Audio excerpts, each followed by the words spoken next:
contexte sécuritaire que traverse notre pays appelle à conjuguer toutes les intelligences pour une quiétude et une sérénité retrouvée pour les populations, mais surtout de tracer les sillons d'un développement durable. À ce titre, Son Excellence le Président du Faso et l'ensemble de son gouvernement ont opté pour des solutions endogènes, donc de miser sur les travaux et résultats de nos centres et instituts de recherche pour permettre de mettre en route le développement économique et social. On peut donc se réjouir que ces soutenances de mémoire contribueront indéniablement dans le cadre de la lutte contre l'insécurité dans nos villes et campagnes. Nous avons tous suivi, les thèmes sont d'actualité. Je pense que les impétrants ont été très inspirés, ou je dirais bien orientés par aussi les cadres. En tout cas, c'est très encourageant. Donc en effet, les soutenances ne sont pas qu'une simple formalité prescrite par le règlement intérieur de l'école. Les mémoires soulèvent et traitent des problèmes de sécurité publique dont la résolution pourrait améliorer la qualité de vie de nos concitoyens.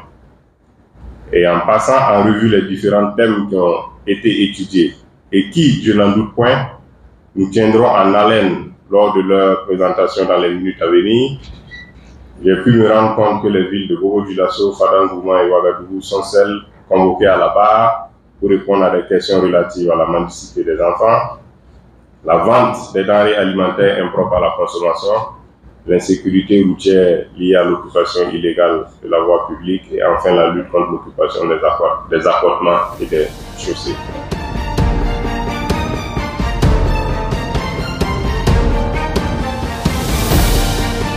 Nous attendons de ces cadres qui vont sortir qu'ils déploient en tout cas leurs énergies, qu'ils déploient leurs connaissances qu'ils ont apprises à l'école pour en tout cas résoudre ces problèmes d'insécurité, pour contribuer donc, au règlement de ces problèmes d'insécurité. C'est pourquoi nous avons choisi, les impétrants ont choisi des thèmes en lien avec les questions d'actualité sécuritaire.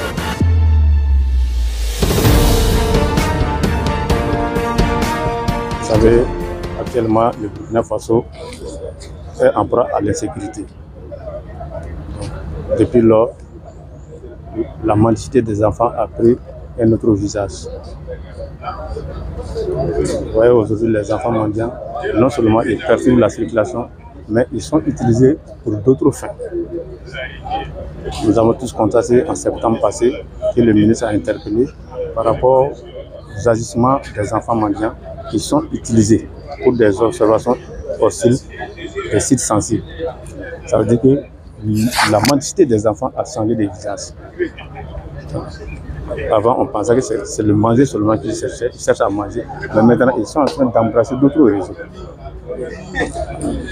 C'est vrai que nous luttons contre le terrorisme, mais il faut que nous soyons regardants sur ces enfants-là en ville, parce que c'est des terreaux de réputaux. C'est au vu de tout ça qui nous a motivés à un peu nous intéresser à ce thème pour voir quels sont les facteurs explicatifs de la mendicité des enfants, quelles solutions pouvons-nous envisager pour sortir de ces bourbiers.